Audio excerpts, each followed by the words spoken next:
Ya, ketika nanti mereka bekerja betul-betul mereka sudah siap.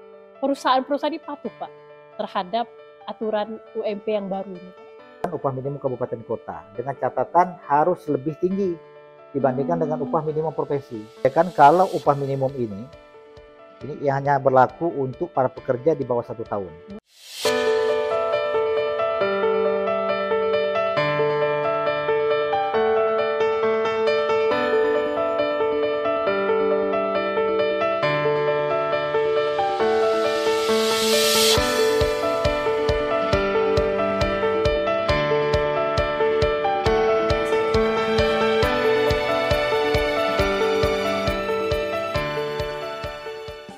Halo, Sobat Insight dimanapun berada, senang sekali saya Wati Susilwati menemani waktu untuk kita berbincang-bincang dengan tema-tema yang menarik. Senang sekali hari ini saya akan ditemani oleh Kepala Dinas Tenaga Kerja dan Transmigrasi Kalimantan Barat, Pak Hermanus. Selamat siang menuju sore, Pak. Selamat sore. Selamat sore. Buat kita semua, salam sehat dan tetap semangat. Tetap semangat. Slogan yang sangat bagus sekali, Pak. Pak, kita akan segera menjelang 2024 ke depan. Itu tinggal menghitung detik-detik 1 bulan lagi dari sekarang. Pasti ya, itu tinggal menghitung hari. Bagaimana kita akan bahas masalah program, kita akan bahas masalah kinerja, dan terutama rencana program 2024 yang mungkin sudah dipersiapkan atau sudah diwacanakan kira-kira untuk Dinas Tenaga Kerja sejauh mana, Pak? Baik, jadi terkait dengan program-program kerja ya di Dinas Tenaga Kerja dan Transmigrasi Provinsi Kalimantan Barat untuk tahun 2024 tentu kita sudah mempersiapkan itu, kita sudah menyusun, bahkan sudah menetapkan rencana kerja dan renstra ya, Dinas Tenaga Kerja dan Transmigrasi Provinsi Kalimantan Barat. Bahkan ya baru-baru ini sebagaimana kita ketahui bersama sudah ditetapkan juga APBD Provinsi Kalimantan Barat untuk tahun 2024. Nah, isi APBD itu kan tentu merupakan kumpulan dari program-program ya yang ada di setiap perangkat daerah. Tentu termasuk di dalamnya program-program dari Dinas Tenaga Kerja dan Transmigrasi Provinsi Kalimantan Barat. Nah, adapun program-program yang akan kita tetapkan ya, yang akan kita laksanakan di tahun 2024 ini ya memang sekali lagi ini program-program ya, tentu terkait dengan upaya kita untuk bagaimana kita ingin menciptakan lapangan pekerjaan yang tentunya yang lebih banyak, terutama dalam rangka untuk bagaimana kita ingin mengurangi angka pengangguran. Nah, kita ketahui bersama bahwa tenaga kerja ini tentu sekali lagi memiliki tugas ya, untuk bagaimana kita melaksanakan berbagai program-program dalam rangka untuk menciptakan lapangan pekerjaan sebanyak-banyaknya, memberikan pelatihan, peningkatan produktivitas ya, dan lain sebagainya. Kemudian juga dalam rangka untuk bagaimana kita ingin melaksanakan juga pengawasan ya terhadap sektor ketenaga kerjaan. Nah, berkenaan dengan itu tentu sekali lagi sudah kita tetapkan program-program kerja, diantaranya kita sudah menyusun perencanaan tenaga kerja itu sendiri. Kemudian juga kita sudah menyusun program berbagai pelatihan-pelatihan, program pelatihan kerja dan produktivitas tenaga kerja. Nah, diantaranya kita sudah mempersiapkan juga beberapa pelatihan-pelatihan, misalnya pelatihan kejuruan otomotif, ya, terutama untuk sepeda motor. Kemudian juga pelatihan untuk kejuruan mekanik, ya, las. Kemudian juga kejuruan untuk listrik. Kemudian juga kita melaksanakan juga ke depan, ya, pelatihan-pelatihan terkait mungkin dengan bisnis manajemen, kemudian pelatihan operator komputer, ya, dan lain sebagainya. Nah, pelatihan-pelatihan seperti ini tentu sekali lagi dalam rangka untuk bagaimana kita ingin menyiapkan, terutama ya para masyarakat kita sebagai pencari kerja, tentu mereka harus kita persiapkan memiliki skill. Tidak akan mungkin mereka mencari pekerjaan tapi tidak memiliki skill. Nah, tugas pemerintah lah di sini bersama-sama tentunya dengan para pihak dunia usaha, dunia industri. Nah, bagaimana kita ingin memberikan kesempatan kepada anak-anak kita agar mereka dapat memperoleh peluang dan kesempatan bekerja lebih baik. Nah, program-program ini yang kita susun, tentu kita sinergikan dengan apa yang memang menjadi kebutuhan, ya, kebutuhan pasar kerja. Nah, kalau kita lihat sekarang ini otomotif memang ya lagi tentunya lagi dibutuhkan lah, ya.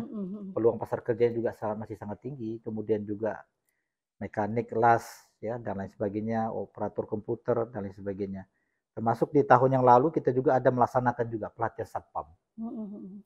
Nah, pelatihan satpam ini memang lebih menyasar kepada masyarakat-masyarakat kita yang ekonomi lemah. Jadi program ini juga dalam rangka untuk memberdayakan masyarakat-masyarakat kita. Sehingga diharapkan mereka yang memang ya yang tidak memiliki kemampuan, tapi mereka memiliki skill. Ya, ini yang kita persiapkan agar juga dapat mengurangi angka pengangguran. Nah, angka pengangguran kalau kita lihat dari tahun ke tahun, kita ambil contoh misalnya tahun 2022 itu kan di angka 5,11%. Nah, di 2023 ini sudah ada penurunan menjadi 5,05. Artinya ada penurunan kurang lebih 0,06%. Nah, kita berharap sekali lagi angka pengangguran di Kalimantan Barat ini melalui program-program yang sudah kita susun tadi, ini dapat semakin mampu menekan, ya, mampu meminimalisir angka pengangguran yang pada gilirannya juga ini bisa mengurangi angka kemiskinan, ya, di masyarakat. Nah, di samping program-program itu dalam rangka untuk kegiatan mempersiapkan skill melalui pelatihan, kemudian juga melalui peningkatan produktivitas, melalui penempatan tenaga kerja dan lain sebagainya. Ini juga kita lakukan, kita juga ya mendapatkan juga support dukungan dari APBN melalui dana di Kementerian Tenaga Kerja untuk berbagai macam pelatihan-pelatihan. Kemudian juga kegiatan pemagangan, ya, dari APBN. Sehingga anak-anak kita ini setelah mendapatkan pelatihan, nah, mereka juga bisa mengikuti kegiatan-kegiatan pemagangan. Sehingga ketika nanti mereka bekerja, betul-betul mereka sudah siap. Nah, di samping program-program itu, ada juga program-program terkait juga dengan pembinaan ketenagakerjaan. Nah, ini juga salah satu tugas Dinas Tenaga Kerja dan Transmigrasi Provinsi Kalimantan Barat untuk bagaimana kita melaksanakan pembinaan, pengawasan, ya.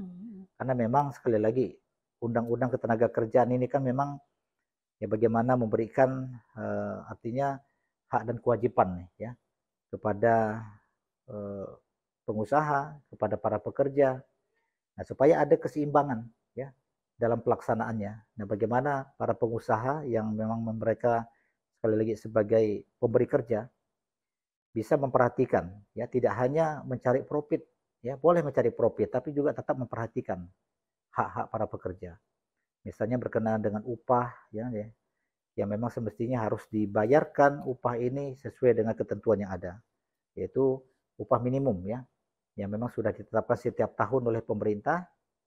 Nah, baru-baru ini pemerintah juga sudah menetapkan upah minimum provinsi yang nanti akan diberlakukan 1 Januari 2024. Ya. Jadi upahnya kemarin paling lambat tanggal 21 November 2023 sudah ditetapkan untuk UMP. Nah, selanjutnya tanggal 30 November paling lambat kabupaten juga harus menetapkan upah minimum kabupaten paling lambat tanggal 30 November 2023. Nah, ini hal-hal sekali lagi yang perlu untuk kita lakukan pembinaan dan pengawasan terkait tentang bagaimana penerapan pemberlakuan upah tadi. Jangan sampai perusahaan-perusahaan membayar upah pekerja, ya, di bawah upah minimum, terutama pekerja-pekerja yang di bawah 1 tahun, ya. Kalau pekerja yang sudah di atas 1 tahun, mereka tidak mengikuti lagi upah minimum, ya, tapi mengikuti yang dinamakan dengan upah kesejahteraan, upah aktual. Itu ya diatur dalam namanya struktur dan skala upah. Nah, ini juga yang kita lakukan pembinaan, ya, pengawasan terhadap kepatuhan perusahaan dalam melaksanakan apa yang menjadi kewajiban-kewajibannya. Sehingga kita harapkan dengan adanya pembinaan pengawasan seperti ini semakin meningkatkan sekali lagi kepatuhan perusahaan-perusahaan dalam melaksanakan apa yang menjadi kewajiban-kewajiban mereka. Ada awareness di situ Pak ya. Nah, Ada apa ya? Ada kepekaan bagi perusahaan untuk benar-benar menjalankan aturannya Pak. ya. Pak, kembali ke sebelum kita bahas nih Pak, yang lebih fokus masalah upah minimum provinsi yang juga menjadi salah satu isu hangat juga di pertengahan bulan kemarin. Nah, kita tahan dulu Pak. Kita sebelum kita bahas mengenai yang paling menarik, kita kembali lagi ke masalah tenaga kerja. Kita tahu sekarang ini kan anak milenial, anak generasi Z itu juga menjadi salah satu penyumbang tenaga kerja terbesar Pak ya. Nah Pak, kalau kita lihat di beberapa tahun ini apa sih sektor tenaga kerja yang paling diminati para generasi muda sekarang ini Pak? Seperti Bapak tadi katakan bahwa pelatihan otomotif, terus pelatihan mekanik itu kan skill yang memang sangat dibutuhkan untuk beberapa tahun belakang ini. Ya, kalau melihat memang bagaimana perkembangan-perkembangan yang ada sekarang ya. Kita sekali lagi tentu dalam menyusun program-program pelatihan-pelatihan kita sesuaikan dengan apa yang menjadi perkembangan dan kebutuhan ya, pasar kerja. Nah, tadi sudah kita sampaikan beberapa pelatihan-pelatihan yang kita laksanakan di tahun ini dan tahun depan juga tetap ya kita laksanakan karena memang sekali lagi ini dalam rangka merespon menjawab kebutuhan-kebutuhan ya pasar kerja. Nah, banyak pelatihan-pelatihan ke depan juga akan kita rancang ya.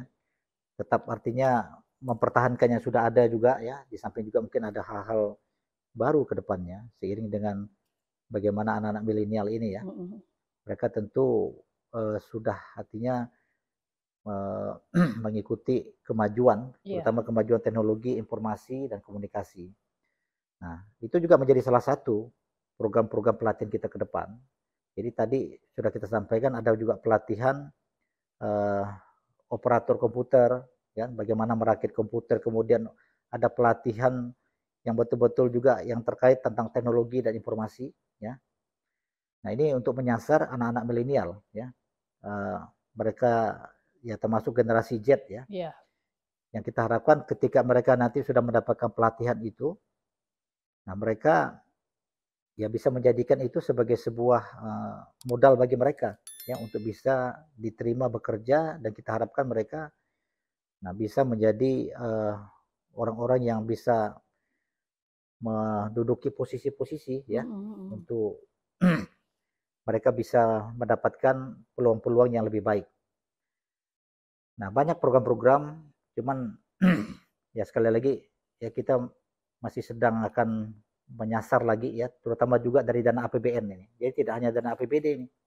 APBN juga kita mendapatkan juga dukungan-dukungan. Nah, kita harapkan nanti akan semakin banyak pelatihan-pelatihan yang terkait dengan pengembangan teknologi informasi dan komunikasi ini. Ini yang nanti akan juga kita perbanyak, tentu menyesuaikan dengan ya bagaimana perkembangan anak-anak milenial sekarang ya, generasi Z yang memang sangat berminat sekali ya terkait dengan pelatihan-pelatihan seperti itu. Nah, kita harapkan mereka nanti bisa mandiri, bisa berwirausaha, mengembangkan diri mereka, ya tidak tergantung kepada mereka harus bekerja di perusahaan dan lain sebagainya. Bahkan bila perlu jadi pengusaha Pak ya, nah, maksudnya silakan, dengan skill yang ada. Nah, jadi seperti itu. Jadi itu program-program yang akan kita lakukan ke depan. Kita berharap ya walaupun memang belum mampu artinya menjawab secara menyeluruh ya, terutama dalam mengatasi persoalan pengangguran ini, tapi paling tidak kita sudah bisa menurunkan angka pengangguran dari waktu ke waktu. Oke, Pak, kita kan ketiban bonus demografi yang cukup lumayan Pak ya, apalagi tahun depan ini tantangannya akan semakin berat untuk para lebih mungkin kalangan generasi Z yang sekarang ini banyak mendambakan lapangan kerja yang ini aku banget kayak gitu Pak. Kira-kira ada nggak juga transfer knowledge dengan para perusahaan-perusahaan yang ada di kita tahu perusahaan di Kalbar itu banyak. Terus mereka pasti butuhkan tenaga kerja yang muda, yang memang sesuai dengan dirinya sendiri kayak gitu Pak. Ada nggak kira-kira transfer edukasi dengan para perusahaan-perusahaan ini agar mereka juga bisa mengelola SDM lokal kita Pak? Ya, jadi dalam rangka untuk bagaimana kita mempersiapkan tenaga-tenaga kerja yang sesuai dengan kebutuhan, ya, kebutuhan pasar kerja. Tentu sekali lagi kita juga menggandeng perusahaan-perusahaan dalam berbagai kesempatan. Kita juga sering melaksanakan FGD, Focus Group Discussion, untuk membahas berkenaan dengan bagaimana kita ingin menciptakan link and match lah, ya. Jadi antara permintaan dan penawaran itu betul-betul kan seiring sejalan, seimbang, dalam rangka menjawab apa yang menjadi kebutuhan di pasar kerja. Nah, kita sekali lagi terus juga melakukan sosialisasi untuk mengajak sekali lagi perusahaan-perusahaan agar mereka juga bisa sekali lagi melalui dana CSR mereka, ya. Mereka juga artinya kita ajak untuk melaksanakan kegiatan-kegiatan mulai dari pelatihan, karena pelatihan ini sekali lagi kalau hanya mengandalkan pemerintah pusat pasti terbatas. Nah, kita berharap mereka juga bisa menyediakan lah ya peluang-peluang, berbagi beban lah Pak, berbagi beban, ya mungkin dengan dana CSR mereka juga mereka bisa melaksanakan pelatihan, kemudian melaksanakan pemagangan. Ini yang juga selalu kita himbau kepada mereka. Nah, dalam rangka untuk bagaimana kita sekali lagi menyiapkan tenaga-tenaga kerja yang siap pakai, yang handal untuk ke depan, termasuk pelatihan-pelatihan yang sesuai dengan kekinian lah, ya. Ini juga kita harapkan kepada mereka. Nah, kalau kolaborasi sinergi seperti ini mampu kita lakukan, saya pikir akan lebih baik hasilnya, ya. Banyak kesempatan anak-anak kita yang mereka memiliki potensi, tapi di pihak lain, nah mereka sangat kesulitan mungkin untuk mendapatkan lapangan pekerjaan. Aksesnya, ya. Pak, ya. Nah, seperti itu. Oke. Pak, kira-kira apa sih Pak tantangan terbesar dari Dinas Tenaga Kerja untuk mengelola, kita tahu lah tingkat pengangguran yang setiap tahun kan pasti ada fluktuatif Pak ya. Mungkin bisa meningkat, mungkin bisa menurun seperti itu. Terus bagaimana Dinas Tenaga Kerja bisa mengelola itu Pak? Apa itu sebagai tantangan ke depan untuk setidaknya mengurangi angka pengangguran lebih baik? Ya, tantangan kita ini kan berkenaan dengan tenaga kerja, ya. Kalau kita melihat dari data yang ada, komposisi tenaga kerja kita ini hampir 50% itu berpendidikan sekolah dasar. Nah, sehingga memang kita memerlukan, artinya bagaimana para pekerja-pekerja kita ini, ya pendidikan formal juga penting, ya.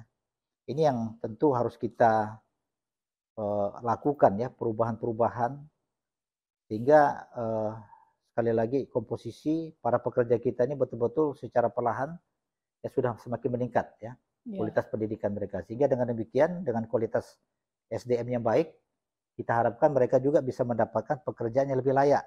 Kalau pekerjaan lebih layak tentu juga pendapatan ekonomi mereka juga akan lebih baik. Nah, namun demikian kita juga artinya ya tetap ya melaksanakan juga berbagai hal-hal untuk bagaimana artinya membuat para pekerja ini yang walaupun mungkin pendidikan mereka relatif rendah, tapi kita coba tingkatkan skill mereka melalui pelatihan-pelatihan tadi.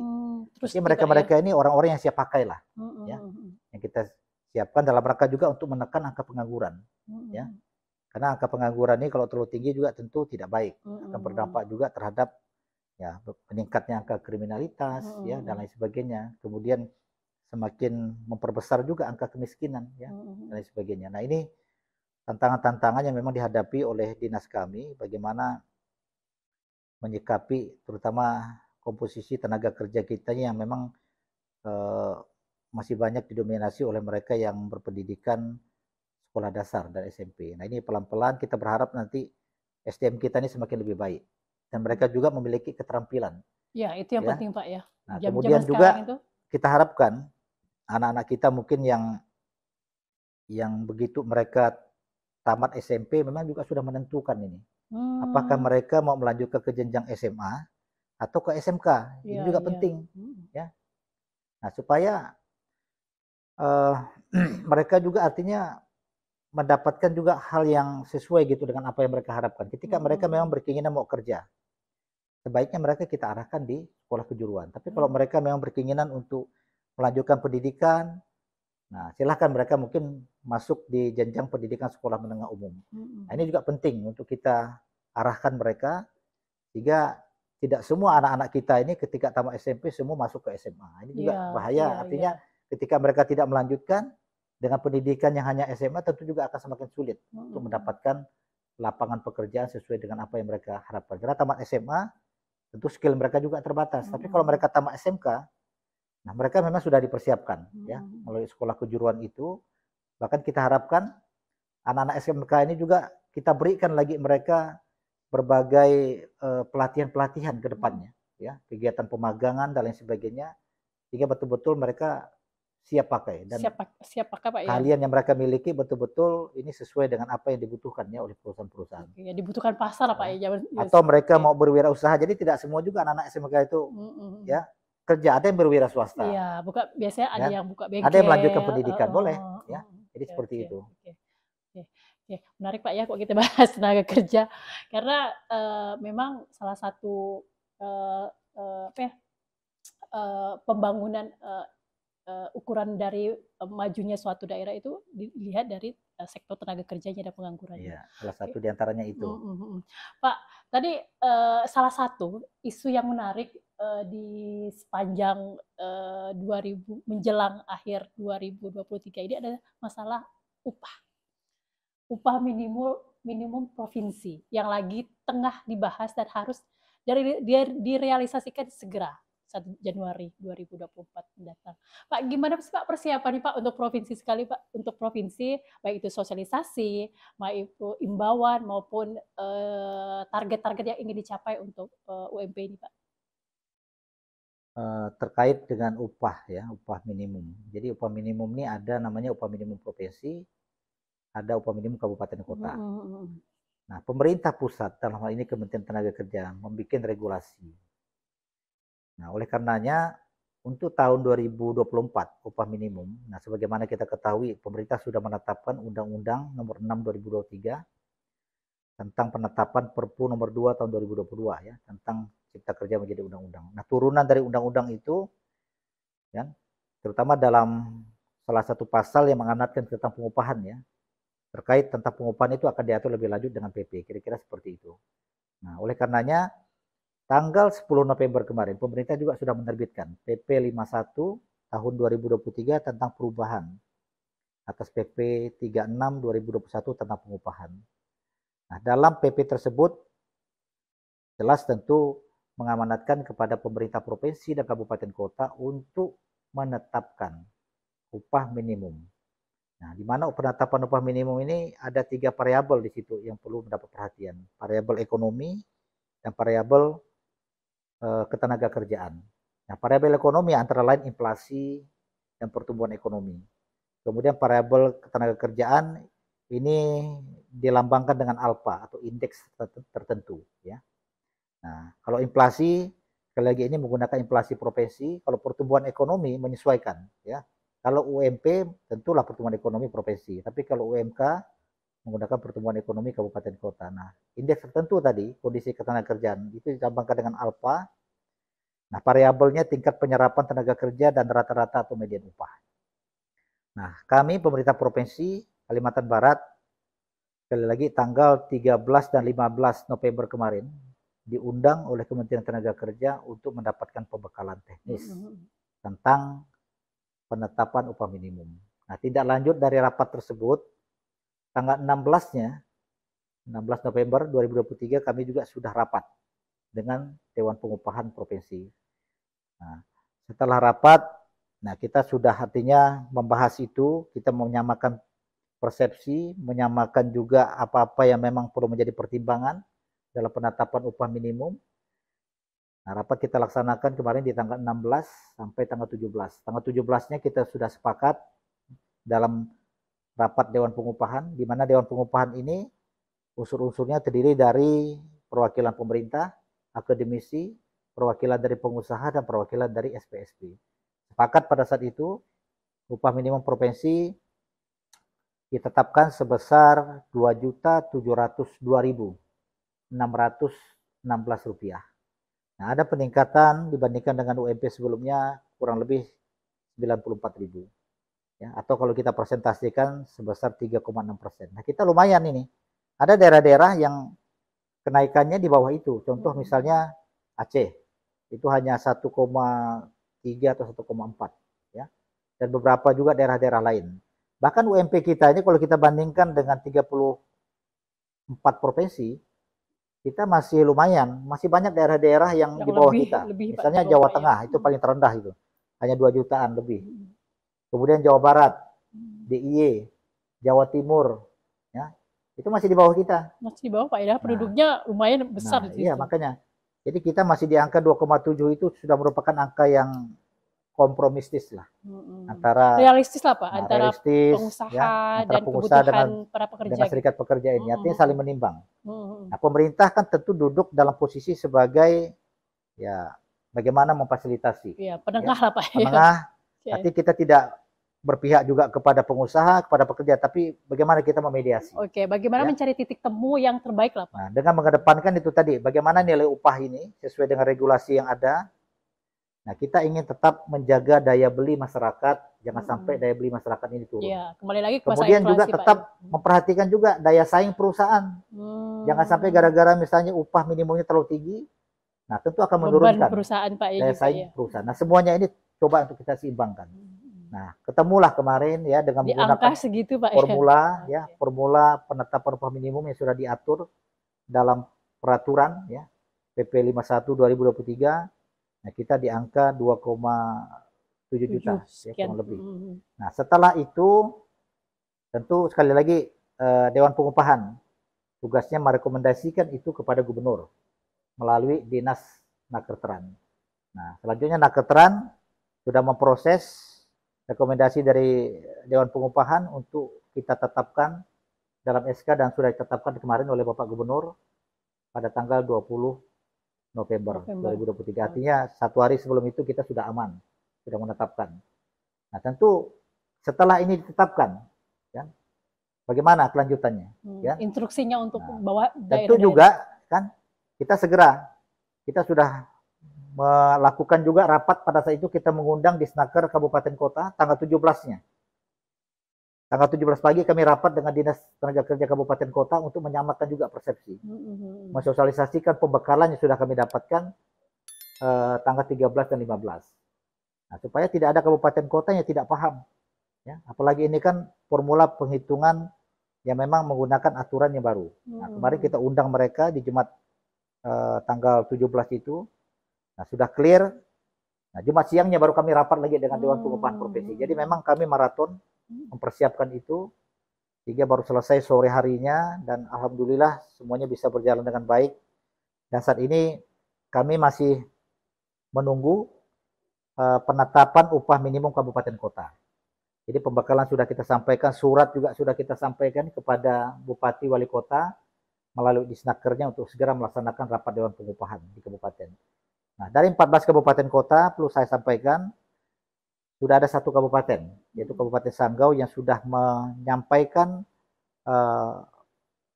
upah minimum ke kabupatennya. Terbarunya Pak ya. Nah, ini sudah disampaikan. Tentu sekali lagi Bupati, Wali Kota ketika mendapatkan rekomendasi ya dari Dewan Pengupahan Kabupaten, nah Bupati segera menyampaikan ya rekomendasi upah minimum kabupaten kepada gubernur melalui Dinas Nakerteran Provinsi Kalimantan Barat. Nah, nanti tugas kami ya bagaimana nanti akan kami rekap ya upah minimum kabupaten kota untuk nantinya kita tuangkan itu dalam satu keputusan gubernur ya tentang upah minimum kabupaten kota di Kalimantan Barat. Jadi ada upah minimum provinsi dan ada upah minimum kabupaten kota. Nah, dengan ketentuan gubernur dapat menetapkan upah minimum kabupaten kota dengan catatan harus lebih tinggi dibandingkan dengan upah minimum provinsi. Kalau ternyata mereka misalnya menetapkan di bawah upah minimum provinsi, nah gubernur ya tidak dapat menetapkan karena memang ketentuannya harus di atas upah minimum provinsi. Nah, ada beberapa juga kabupaten kemarin di tahun yang lalu ya dari 14 kabupaten kota seperti Mempawah ketika mereka menetapkan upah minimum kabupaten dengan menggunakan formula ya. Nah, ternyata pertumbuhan ekonomi mereka sangat rendah sekali. Ya, sehingga besaran nominal upah minimum mereka itu di bawah upah minimum provinsi. Nah, kalau upah minimum provinsi tahun lalu kalau tidak salah sekitar 2.608.000 sekian. Nah, Mempawah itu hanya 2.606.000, kurang lebih 2.000 lah selisih. 2.000 selisih. Nah, karena di bawah, nah sehingga gubernur tidak bisa menetapkan. Nah, jadi itu yang menjadi acuan. Artinya dengan adanya UMP sudah diterbitkan melalui SK Gubernur, bagaimana kabupaten kota segera mempersiapkan, segera membahas dan menetapkan upah minimum kabupaten kota dengan menggunakan formula yang sudah ditetapkan sesuai ketentuan tadi PP 51 2023. Nah, selambat-lambatnya mereka menyampaikan kepada gubernur melalui Nakertran sebelum tanggal 30 November. Karena tanggal 30 November kita sudah akan menetapkan itu dengan keputusan gubernur. Oke, Pak.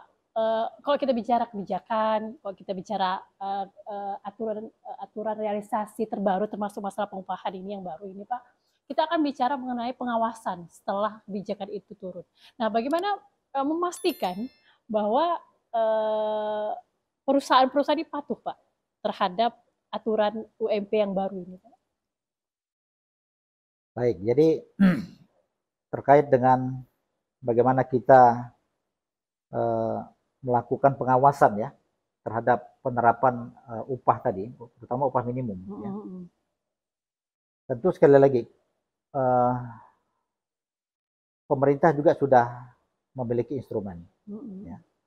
Makanya dalam PP 51 itu, PP 51 2023, tugas Dewan Pengupahan itu kan kalau dulu mereka hanya sebatas membahas dan merekomendasikan upah minimum kepada gubernur atau kepada bupati wali kota. Tapi sekarang sudah ada tambahan kewenangan Dewan Pengupahan itu, mereka juga bisa melakukan monitoring terhadap penerapan upah minimum dan struktur dan skala upah atau disingkat dengan SUSU di perusahaan-perusahaan. Nah, 2024 kita juga sudah sampaikan kemarin, kita akan lakukan secara bersama-sama nantinya monitoring terhadap penerapan upah minimum, kemudian juga penerapan struktur dan skala upah. Jadi perlu saya sampaikan, kalau upah minimum ini hanya berlaku untuk para pekerja di bawah 1 tahun. Tapi kalau sudah 1 tahun ke atas, yang diberlakukan mengacu kepada struktur dan skala upah atau disingkat SUSU. Nah, ini yang akan kita lakukan nanti monitoring secara bersama-sama dengan kawan-kawan di Dewan Pengupahan. Nah, di samping itu juga, kami juga sekali lagi tentu juga melaksanakan tugas pembinaan dan pengawasan. Berbicara tentang pengawasan ketenaga kerjaan, nah, terutama norma kerja. Ya. Norma kerja ini salah satu diantaranya terkait dengan pengupahan. Apakah sudah dilaksanakan atau tidak? Kalau belum, tentu tugas pengawas ketenaga kerjaan untuk melakukan pemeriksaan terhadap penerapan apa yang menjadi norma ketenaga kerjaan tadi. Misalnya tentang bagaimana penerapan pengupahannya. Apakah upah minimum sudah dilaksanakan atau belum? Nah, untuk pekerja di bawah 1 tahun. Kemudian bagaimana untuk pekerja di atas 1 tahun? Sudah menerapkan SUSU enggak? Struktur dan skala upah. Nah, kalau tidak, tentu ini akan menjadi temuan. Nah, bagaimana nantinya pengawas ketenaga kerjaan kami akan membuat yang dinamakan dengan nota pemeriksaan. Nota pemeriksaan ini berdasarkan kepada pemeriksaan yang dilakukan kepada perusahaan-perusahaan. Ya. Nota pemeriksaan ini merupakan peringatan. Ada nota pemeriksaan pertama untuk jangka waktu 30 hari. Kalau ini tidak dilaksanakan, ya tentu akan kita terbitkan kembali nota pemeriksaan 2. Bahkan perlu ada sanksi, Pak, ya? Akan sampai ke sana, penerapan sanksi. Jadi ini mekanisme dan prosedur, tahapan-tahapannya. Dilakukan pengawasan oleh pengawas tenaga kerjaan, ada temuan nota pemeriksaan 1 sampai nota pemeriksaan 2, ya, untuk jangka waktu 14 hari. Kalau ternyata juga tidak ditindaklanjuti, nota 1, nota 2, nah tentu akan kita proses lebih lanjut melalui penegakan hukum, kemudian tindakan dan sanksi administratif, ya. Bisa ya kita berikan sanksi misalnya ya terkait dengan mulai dari teguran tertulis. Ya tentu kita panggil dulu nih perusahaan-perusahaan ketika dia misalnya belum menerapkan secara persuasif dulu. Bisa saja memang kinerja perusahaan pada saat itu lagi kurang baik. Nah, biasanya seperti itu. Langkah persuasif kita lakukan dulu. Kita akan panggil mereka untuk klarifikasi apa alasan mereka, apa yang menjadi faktor penyebab. Selama memang kondisi keuangan mereka memang belum baik, ya mungkin ada toleransi, ya. Yang kita berikan kepada mereka mungkin untuk jangka waktu berapa lama ini, ya. Nah, tapi kalau ternyata kinerja keuangannya juga bagus, tidak ada alasan tentunya bagi dia untuk tidak menerapkan upah minimum itu. Nah, ini langkah-langkah kita lakukan, bahkan ya ketika memang kondisi keuangannya baik, tidak ada alasan dia untuk menunda, ya kita akan lakukan penegakan. Ya. Oke. Pastinya pemerintah juga tegas Pak ya, dan terus mengawasi, memantau realisasi dari aturan terbaru terutama masalah upah. Jadi kita tidak hanya sebatas menetapkan kemudian dibiarkan ya? aja, ya kan? Itu tidak ada artinya. Oke Pak, terima kasih Pak ya atas waktunya, atas informasi terbaru. Pastinya untuk ke depan apa ya, upaya pemerintah untuk menekan angka pengangguran, terus bagaimana perusahaan ini bisa patuh terhadap realisasi dari kebijakan upah ini Pak ya. Semoga intinya tahun 2024 ini semoga kebijakannya bisa semakin baik. Nah, terima kasih Pak ya atas waktunya, dan terima kasih atas bincang-bincangnya. Ya. Dan terima kasih Sobat Insight, begitu